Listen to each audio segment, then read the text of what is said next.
situations that you allow yourself to be in will craft and create the person that you are. Sober, day 1310. Thank you God, thank you to myself. I've made it this far.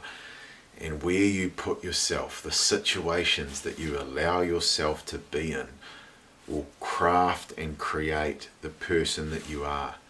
You must be very mindful of where you are going, who you are doing it with, and why. To get sober, it is not possible to hang out in environments that are full of alcohol, drinking, stupidity, arrogance. You do have to actually take a moment to think about, who am I surrounding myself with? And it's not about being lonely. It's about this. There will be a rite of passage that you have to go through of solitude. There is a difference between loneliness and solitude.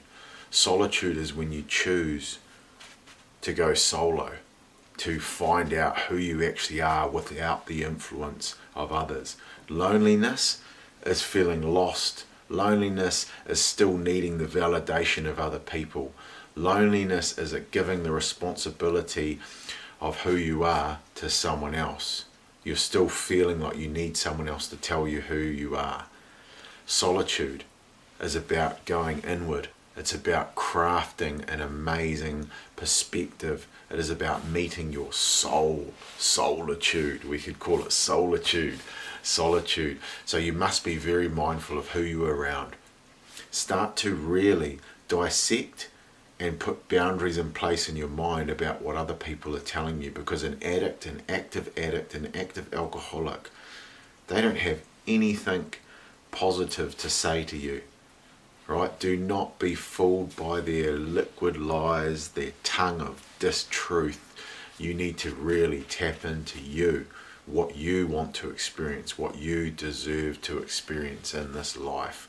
So think about where you're putting yourself, who you are doing it with, and why. You can't just keep going to those parties where people are drinking and going, why aren't you drinking? Why aren't you drinking?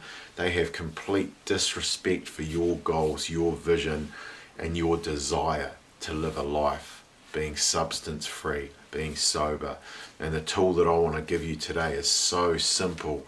It's writing down a manifestation affirmation statement. A manifestation affirmation statement.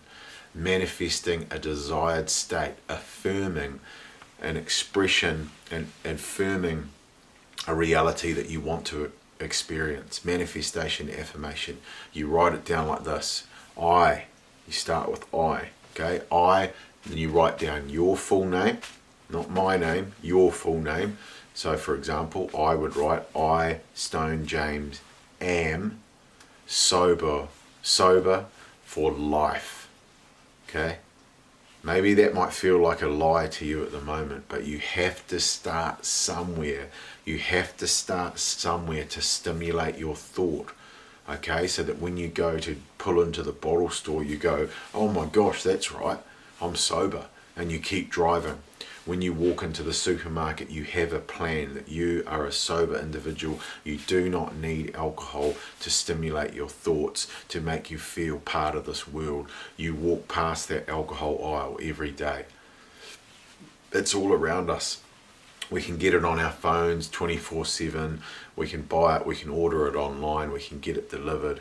The alcohol outlets, there's 2, 3, 4 within quick walking distance of my home, just in suburban New Zealand. So you really have to make an internal choice and do not stop. You must stop putting yourself into those environments where other people are abusing that substance. You can't go to bars. If you go to a birthday or something, once the alcohol comes out, that's your cue to leave. And that's going to feel very foreign to some of you. It's going to feel like you're being rude. But why is it that you feel you have to oblige other people? Hey, why is it that you feel you have to just be part of that fucking circus? You need to take control of what you actually want to experience. And if that's a sober life, there will be a period of deep solitude where you go inward and you no longer validate yourself with other people's thoughts, words, emotions, and experiences. You no longer validate yourself by attending social events that are the foundation of those social events is liquid lies, is alcohol, a grade 1, level 1 carcinogen, right? A substance that has been proven to cause cancer the same as asbestos and formaldehyde. That's true. In 1988 it was shown. Okay, so you need to create awareness of where you are going, right? Who you are doing it with and why. You've got to have your why, so that's why you write down I, full name, am sober. Maybe you don't put the for life bit in there. That's a bit more of a commitment. That's something I'm definitely committed to. Maybe you just start with I, full name, am sober. Start with that. See how it lands. And see how it lands with yourself. What I mean by that is see how you feel when you write that down. It might trigger you. You might feel fully triggered, shaking with anxious nervousness because you've defined yourself with alcohol for so long.